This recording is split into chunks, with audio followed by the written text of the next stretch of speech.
Hold up. Why do they doubt the kid? I'm about to prove them all wrong again. I got a low tolerance, cause they don't even know what the problem is. Welcome back to another episode of the Bulldog Blitz. I'm Liam Hickey, joined by Liam Cohen, and IHSA basketball action is back and in full swing as we hit mid-December with some major tournaments and games already in the books. We'll recap everything, talking about some of the hottest teams in Illinois right now, some players to look out for, and some upcoming matchups to keep an eye on as we approach holiday tournaments. And we'll start with what is unequivocally the hottest team in Illinois right now, the Kenwood Broncos, who after some lofty expectations that they were not able to live up to last season, they are so back. They are back and better than ever. Kenwood came into this season, I'm not even sure, within a top 10 position in the Sloche preseason rankings, and they have proved everybody wrong, including an upset against DePaul, 54-52 prior to the Chicago Elite Classic. Although Raikan Wu transfer from Whitney Young to DePaul dropped 16 points, 2 threes, and 3 assists. Against Kenwood, they were still able to overcome his good game with their powerful duo between Alex Austin and Devin Cleveland. 2 is greater than 1, and Kenwood's lethal duo of Alex Austin and Devin Cleveland will be one to watch out for the rest of the season. This is something that's going to be hard to compete with for many of the other Chicagoland area teams. Alex Austin himself is a 4-star recruit, 6'9" small forward. He's ranked as the #1 power forward in the class of 2025, which is crazy. He's offers from pretty much everywhere. He's got Oregon, Indiana, Illinois, Iowa, Michigan State, Georgia, Georgia Tech, ASU, California, and DePaul all going after him. Crazy player, really well-rounded. He averaged 13.1 points per game with 8.3 rebounds per game last season. This season, though, he's maybe not reaching the same heights he had hoped for because he hasn't really had a lot of performances over double digits, except for against Lindblom where he had 21 points and 10 rebounds. But overall, really nice player with some really good silky finishes. Yeah, but that's something that's going to happen when you have a 5-star recruit like Devin Cleveland on your team. You're not going to be able to produce as much as you were with a lesser experienced Devin Cleveland. He's a 6'3" guard in the class of 2027. He's a 5-star rank on ESPN. He's the #1 ranked in his position and 14th overall nationally. He's a sophomore this year, and he's already got offers from Arizona State, DePaul, Illinois, and Michigan, and this kid's future is brighter than ever. Yeah, we'll talk about the other 2 players in the class of 2027 class, but overall this class is just elite because not only do you have Devin Cleveland, but you have Jackson Davis from Warren Township, and you have, what's his name?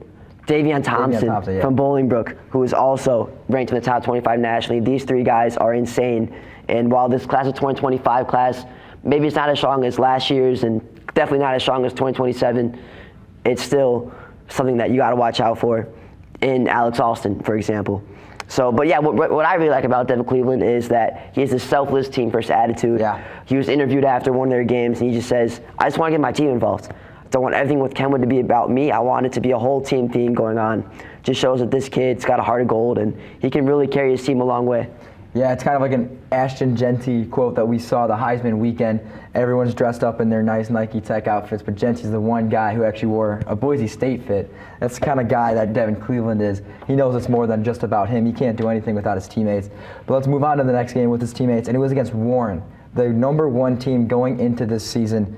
And Kenwood was able to pull off another upset, 61-58 in the Chicago Elite Classic. But what was really special about this game was that it was not Austin or Cleveland that stole the show. They were showing how deeply loaded this roster is with their 2 new additions in TJ Seals and Amari Edwards.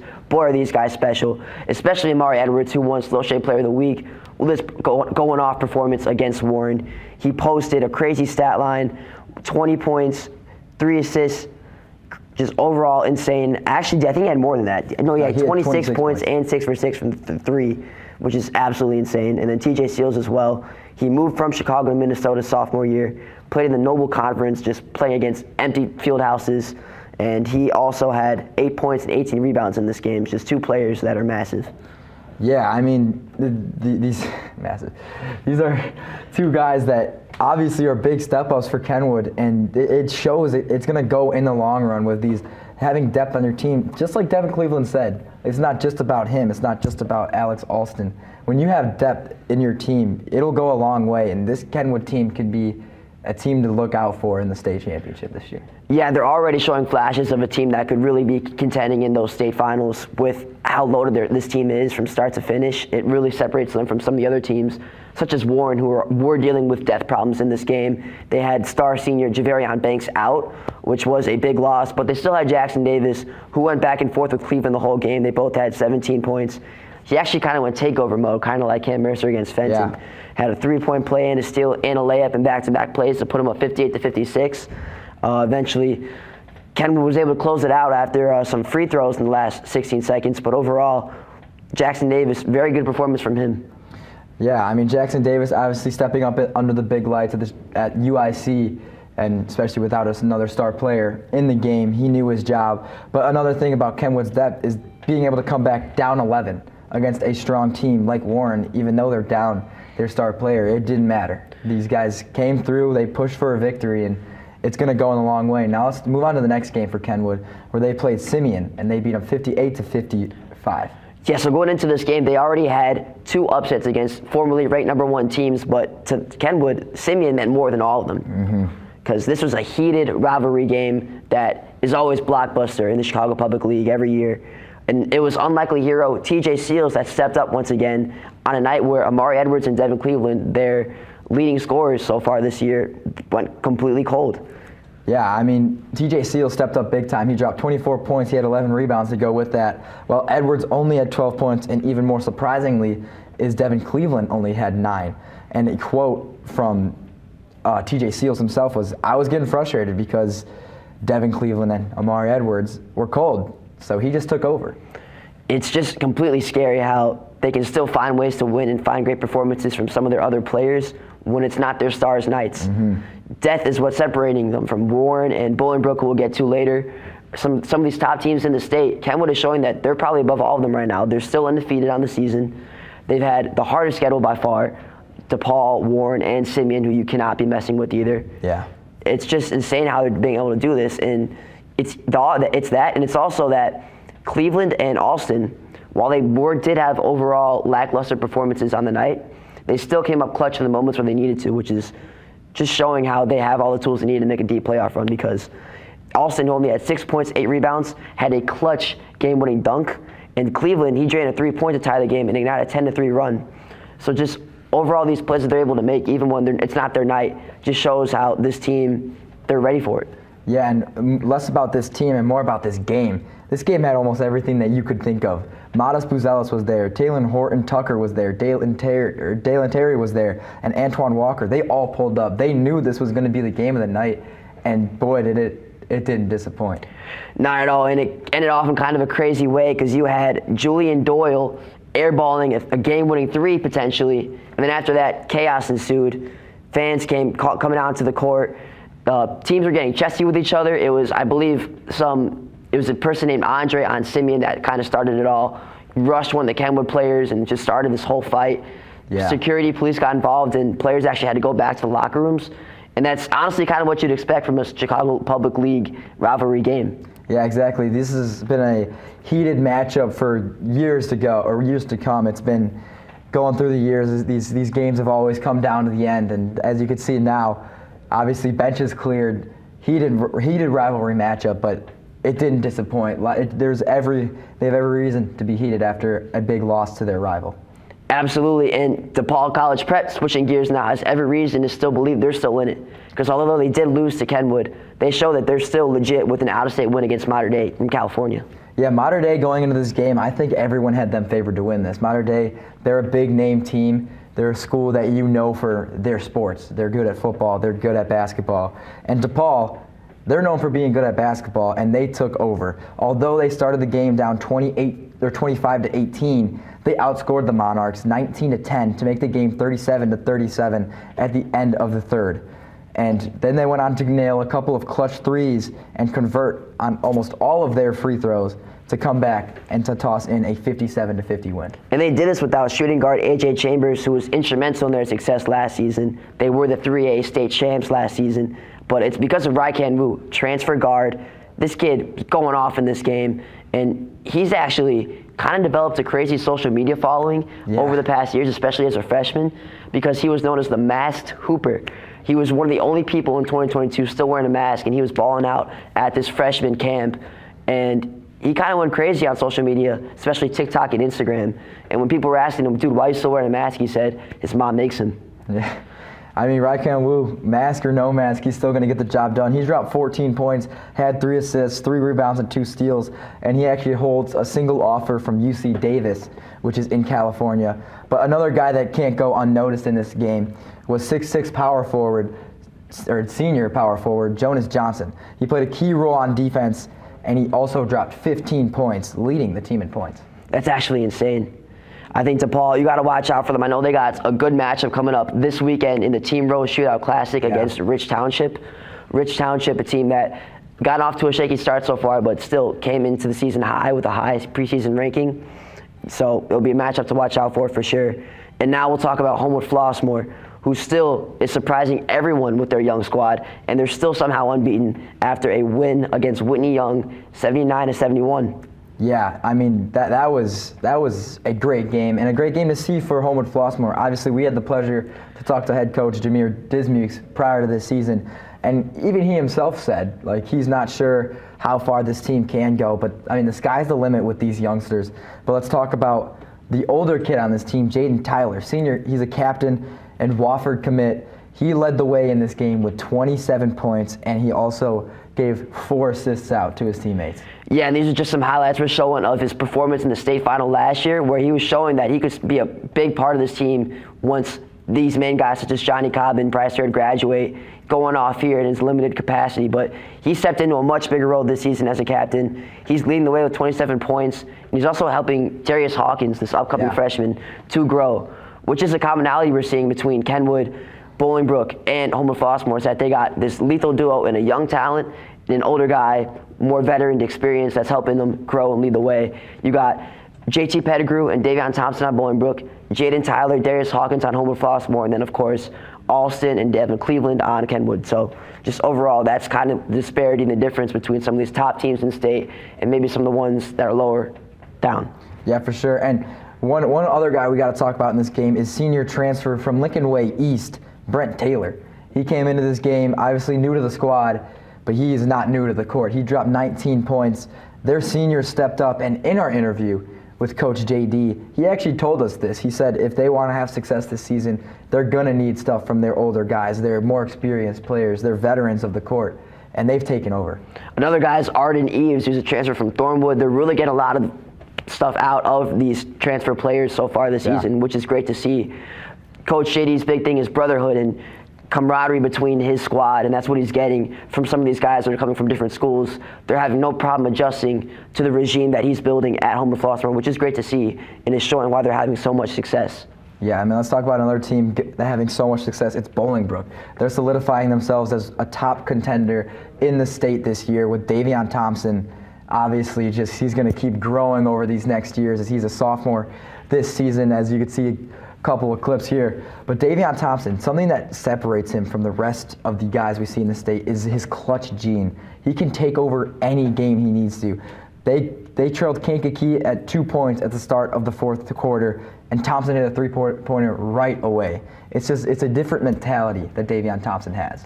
Yeah, and this is per Michael O'Brien, a Sun-Times reporter, talking about the difference between Jackson Davis and Davion Thompson. While Jackson Davis can control a game and dictate the flow and pace, Thompson just has that clutch gene, which is something you definitely are going to need come later in the playoffs. He has a unique ability to step up at the end of games, and that's exactly what he did in this game, going into takeover mode for this team and helping them go get this win against a really good Kankakee team. Yeah, and Thompson, obviously, as I just said, he's going to keep growing, and obviously a bunch of colleges are going to see that as he already holds offers from Illinois, Michigan, Indiana, Iowa, and Tennessee, some big-name schools that are already reaching out to him in his sophomore year. The sky is the limit for this kid. Yeah, he plays for Mean Streets, and he's still got 2 more years to grow. It's absolutely crazy, and he's being helped out by JT Pettigrew, who's a Valparaiso commit, also another transfer player. He's big in the paint, already had a triple-double so far this season, earlier against Yorkville. He's been stepping up a lot for this team. He had 13 points and 15 rebounds in this game specifically. And Bolingbrook, watch out for them because we talk about depth. they're missing it right now, but they will come back. They're without their starting point guard, Trey Brost, as well as 6'9" big man Jaden Madden. So once they get those guys back, it'll be easy to compare them to Kenwood, I believe. I know Bolingbrook has a loss. They got upset to, I believe, they're not coming to the forefront of my mind right now, but they do have a loss to Peoria. They lost to Peoria earlier in the season, who are also very good. But besides that, I think Kenwood and Bolingbrook will be contending come later down in a couple months. Yeah, and you may have mentioned this earlier, is this JT Pettigrew and Davion Thompson duo. It's somewhat unstoppable without other stars on the court. But when you got Thompson dropping 22 points and 6 rebounds for himself, and then you got Pettigrew, the transfer, dropping 13 points and 15 rebounds without their 6'9" big man, this team is going to own the board. And that's something you can't let happen if you're going up against Bolingbrook. Absolutely, and they actually did have some trouble closing out games prior to this. That was the reason they lost to Peoria, and this was something that head coach Robert Bross was able to flip in his team, and this is what they did have in that fourth quarter against Kankakee. They had a great fourth quarter performance that put them away, sealed the game for them. Very similar to RB, actually. I know they had difficulty closing out games against Joliet West and Fenwick.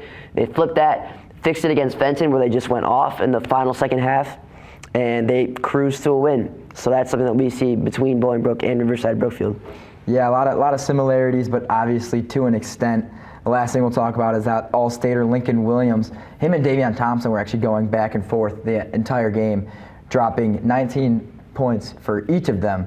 He's actually ranked as the second best junior in the class of Illinois. He holds offers from UNLV, Virginia Tech, and ASU. And now we're going to take it into some side-by-side rankings between Michael O'Brien, the source of Illinois basketball, and Slochay. Yeah, so there are some similarities and some differences. A big similarity is one that's pretty obvious. You got Kenwood ranked at number 1 for both of them. This is a no-brainer. They're ranked 63rd nationally, which I think is still kind of low in my opinion. Yeah. When you have Alex Alston, who's one of the top recruits in the class of 2025 for Illinois, as well as Devin Cleveland, who's in the top 25 overall in the country as a sophomore. But whatever, I'm sure they'll prove it that they deserve to be ranked higher later in the season. But like we said, 3 great wins, 2 coming up against former number 1 opponents in DePaul and Warren, and then a huge rivalry win against Simeon. There's no reason why they shouldn't be at the top.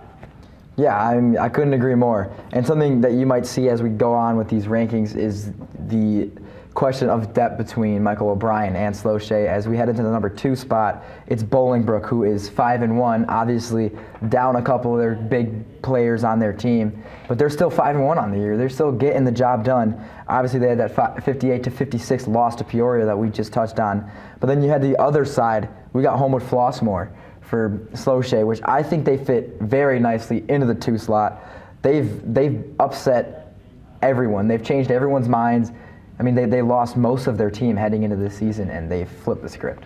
Yeah, you mentioned depth. I think that's a huge thing, and the reason why these 2 teams are placed where they are right now. I feel like if they were to face off right now, Homewood Flossmoor would probably win because they have more players available for them. Yeah. But later in the season, I feel like at their best, Bolingbrook wins this with Jaden Madden and Trey Brost back. But I have no complaints with Homewood Flossmoor being at 2 right now.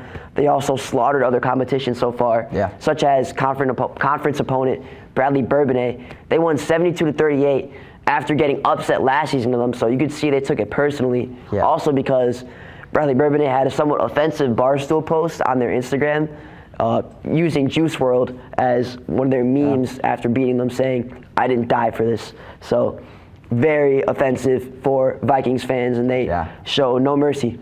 Yeah, I mean, no mercy. You couldn't have said that better. I mean, Homewood Flossmoor knew they had a job to get done. I actually asked Coach JD in our interview if they were looking at this game a little bit differently on the schedule. He said they look at every game the same, but I'm starting to think that was a lie. I mean, they came out firing on all cylinders of the court, and they were a force to be reckoned with. Absolutely, and then we go back to something that these both lists have in common is that DePaul College Prep is ranked at number 3.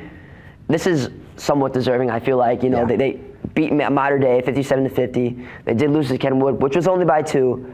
So with Rykan Wu and AJ Chambers coming back, I think that this team will be able to contend, especially in 3A. Yeah, for sure. I mean, when you think about their 1 loss in the season, it is against the powerhouse Kenwood, who has obviously been changing minds this year. But they are also ranked 91st nationally, which They are one of, I believe, 3 teams that are even ranked in the top 100 nationally for Illinois. So obviously, I think they fit pretty well into this spot, competing highly against good out-of-state competition. Yeah, and then this is where Homewood Flossmoor falls in Michael O'Brien's rankings at number 4. Meanwhile, looking at Slochay, they have Moline, who won state 2 years ago with Brock Harding. They are at number 4 at 7-0 currently. They've had some slaughters against some nobody teams, and they'll continue to play nobody teams all year. Yeah. I believe the only matchup to really watch out for there later in the season is Moline versus Quincy, as both teams have some really incredible players. Quincy especially with Bradley Longcore, committed to University of Santa Clara D1. These are probably the top 2 teams in the Central Illinois region, but because we focus on Chicagoland area all the time, not something that you'll hear us mentioning a lot. Yeah, for sure. Like you said, they've slaughtered some really nobody teams. I don't know if I've ever heard of Alleman basketball really doing anything. They did beat Urbana High School, which I didn't know existed, 71-45. They have slaughtered every team they've played, and if Slochat's not going to put that into perspective of who they are playing, I think they'll remain in the top 10 for the whole season for Slochay. Easily. If they're not being put in perspective and taken into account, I think that they'll probably stay there. And then Simeon goes at number 5 for Michael O'Brien. This was before Thursday, where they were still 3-0. They had a good win against Chaminade from Missouri, who was ranked 96th nationally. Chaminade's the home of Jason Tatum and Bradley Beal, so a very prestigious program. So it was great that they came out with a win there, but I'm sure they'll be knocked down a few spots now that they've lost a game. Yeah, and here's a team that you see slide in that's, doesn't really get that much talk, is Lincoln Park. They've been getting more talk this year than prior years. They're 6-0 on the season. Their previous ranking the prior week was in the 9 spot. They moved up after big wins against Whitney Young, beating them 74-71, and they beat St. Lawrence 73-69, and they play Curry tonight. St. Lawrence is a pretty good team. I'd watch out for them. I know they play Homewood Flossmoor coming up in the Team Row Shootout. Yeah. Watch out for that. They might actually be somewhat difficult for Homewood Flossmoor, so keep an eye out on that matchup, and that'll be Sunday night. But yeah, Lincoln Park, 6-0, undefeated currently, and that'll be a great game against Curie. Yeah, and like you said, the Homewood Flossmoor matchup, I think they'll be a very good competitor to look out for against Homewood Flossmoor. Upset alert? I mean, Is that what we're saying? don't want to say it. Hey, you heard it here first. If it happens, it happens. Keep your eyes out. Yeah. Head on a swivel. And then Bennett comes in at number 6 for Slochay, and then I'm going to go down to where Marist is at number 10, because the 6 and the 10 seed are facing off pretty shortly here. I believe they will be facing off on Friday, today. Yeah, so tonight. So tonight. This is going to be a prove-it game for Marist, and we'll cover it more and we'll preview it more, but these teams, Marist is undefeated currently. Bennett has 1 loss, but Bennett has always been kind of more of a top-tier program in the state in the past than Marist, so it'll be interesting to see what happens if that power dynamic can shift between these 2 Catholic schools. Something to keep an eye out for sure. Yeah, Bennett and Marist, they're really a rivalry in almost every sport. They're very similar kind of schools. They're good at the same sports, volleyball, basketball, and maybe not football for Bennett, but obviously football for Marist. But I think with the Bennett squad, they did drop 1 to Ignatius, but they did take a W against Joliet Catholic, and then they slaughtered Niles West. I think this Bennett team could be something to look out for, and I think they'll pull out with a win. We'll see what happens. It's the Red Hawks versus the Red Wings, so yeah. The battle of the Red. Mount Carmel comes in at number 8 for Michael O'Brien. Waubonsee Valley slides in at number 7. Waubonsee Valley, 2 really star players in Moses Wilson and Tyree Coleman. Tyree Coleman's committed to Illinois State Division I so far, so this is a team in the Naperville area that you should watch out for, because they're probably the best team in that surrounding area, probably better than Naperville North and Naperville Central. So watch out for this team, especially Matea Valley as well. It's another team. They've had some notable wins against Matea Valley, 73-45. They beat Rockford Valley 65-48. So they're crushing opponents, and I'd watch out for them for sure, because they were pretty good last season. Yeah, when you jump onto the other side of the Slochat's rankings, you see in the 7th spot is Peoria. And Peoria is a team that we talked about. They had the upset win against Bolingbrook. But then you look at their most recent game, they beat Morton 32-31. Morton is not really known for their basketball. It's the down south Morton, not our close rivals. They're probably better than our close rivals at basketball. But again, I said earlier, is when you look at the difference between these rankings, they go into depth. Bolingbrook lost to Peoria without 2 of their star players, and Peoria really hasn't had any more notable wins since then. Obviously, they'll be a team to look out for to see if they can continue this momentum. And you can never count against Peoria, especially when they have one of the best recruits in the 2025 class, LaShawn Stowers, who was pivotal in their win against DePaul College Prep, or Bolingbrook. So they're 6-0 currently. They're undefeated, and while they did have a shaky win against Warren that they barely scrapped out, it's something to keep an eye on for sure and monitor because Peoria is dangerous with Stowers. Yeah, now we're going to go to the 8 seeds. We got Bolingbrook falling into the Slow-Shea side, but we got Mount Carmel, another private school, sliding in at 8 for Michael O'Brien, where they have had some decent wins. They beat Lake Forest, who's a solid program. They beat them 46-43, and then they beat New Trier 63-47. Mount Carmel's always a sneakier team you see in the basketball game. Yeah, they're definitely surpassing expectations. They lost Angelo Chiravino last year, who was one of the best players in the state, committed to Northwestern now. So the fact that they're still winning and they're still undefeated, pretty impressive from this Mount Carmel staff. They had a good win against New Trier. New Trier is led by Chris Kirkpatrick, and they made a late playoff run last season in the 4A conference. So props to Mount Carmel. Yeah, and again, just touching up on Bolingbrook as we have the entire show. They've been playing with without their notable stars, Trey Bross and the big man, Jaden Madden. So obviously, I'd expect them to slowly move their way up into the rankings as these men work their way back into the lineup. And then it's the fall of the Blue Devils as Warren Township has fallen to 9 after previously being ranked at number 1 due to their losses to Kenwood and then Waukegan, which was kind of an odd one. They got upset there. Yeah. Javi Granville, by the way, shout out him on Waukegan. He can ball out for sure. But definitely a surprise upset there. Quincy, another Blue Devil team. They're currently undefeated, but they're probably one of the weaker Central Illinois teams. Yeah. Below Moline. Not weaker, but just that they're below Moline. So they're going to be slotted in at that 9 spot until they can prove that they can beat Moline. So watch out because they'll probably stay in the top 10 all year until that game. Yeah, of course. I mean, that'll be one of the games to look out for. Moline does sneak into the 4 spot for Slow-Shea, but obviously nothing on the Michael O'Brien side, as Michael O'Brien's more around the Chicago area or, the teams that have the competition. So lastly, on that note, we'll talk about Rich Township. They are actually 1-2, and they slide into the 10 spot at Michael O'Brien's rankings. Yeah, so he must know something we don't because he's probably been viewing this team a lot throughout the preseason and he expects them to start performing. Mm-hmm. And once they do, I'm sure they'll be very dangerous. But for right now, they're still in a little bit of a rut. They got thumped to Duncanville, 96-67. It wasn't even close. Granted, Duncanville is the biggest high school in all of the country in Texas. So they're good at pretty much every sport. So it's a respectable loss for Rich Township. And they did beat Thornton 66-28, who, unlike Mount Carmel, are reeling after the loss of Morris Johnson. I mean, yeah, you lose the Gatorade Player of the Year, Morris Johnson. Obviously, there's going to be some impact, but this is an impact like no other. I mean, it's clear that Thornton's basketball program moved around Morris Johnson, and, credit to him for staying there and even carrying them through state, making a little run as they could. But obviously, some big-time losses end in big-time losses. Yes, and so that will conclude our top 10 analysis, and now we'll finish off the show talking about some of the key upcoming matchups and holiday tournaments to watch out for as we get sent into the Christmas break here. One of them is Bennett versus Marist tonight, which we already talked about. Just keep an eye out for Adonai Vasilakis, who can ball. He's a junior point guard for Marist, so he might have a big night against Bennett if they do pull out that victory, as well as Rokas Zylis, a lot of European descent on this team. Yeah, and then our next game to watch out for is DePaul College Prep going against Rich Township this Saturday at the same Team Rose, at the Team Rose Classic as we talked about earlier in the show. This is a tough test for DePaul. Rich Township came into the season as a highly touted team with a high preseason ranking, but as we've seen, these preseason rankings haven't really gone to be much. But Rich Township's always going to be a strong team.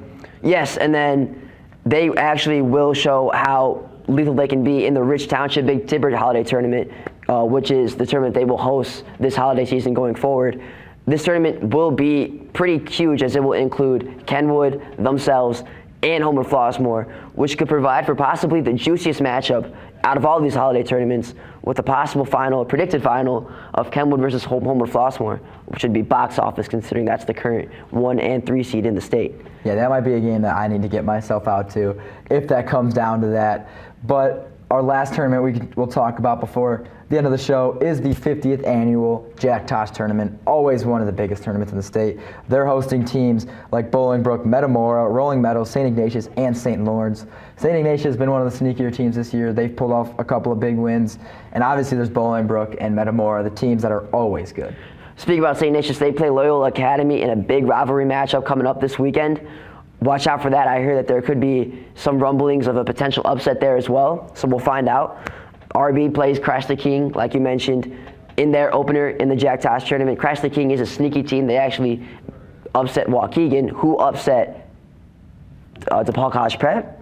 No, Rich Township. Yeah. Rich Township. So, yeah, Crash the King, they're a sneaky small school, but RB should be careful when playing them. But overall, yeah, I mean, huge field. Like it always is, it'll last from December 26th to 31st. Metamora not as good as they were in previous years. I'd watch out for Rolling Meadows, though, with the #1 recruit, Ian Militich, in the 2025 class. They might make a deep run, but I think the favorites are currently Bolingbrook. Yeah, for sure. I mean, Bolingbrook, obviously, I'll say it again, said it 40 times already. They're down their top 2 stars, or not top 2, 2 of their top 4 stars. But, I mean, they're still a force to be reckoned with. Davion Thompson can take over a game like no other.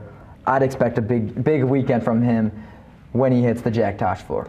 With that, that will conclude our coverage of the opening weeks of IHSA basketball. Stay tuned for more coverage as we approach playoffs and the midseason. I'm sure the rankings will be switched up a lot after these holiday tournaments have come around. So thank you for watching and stay tuned for next time.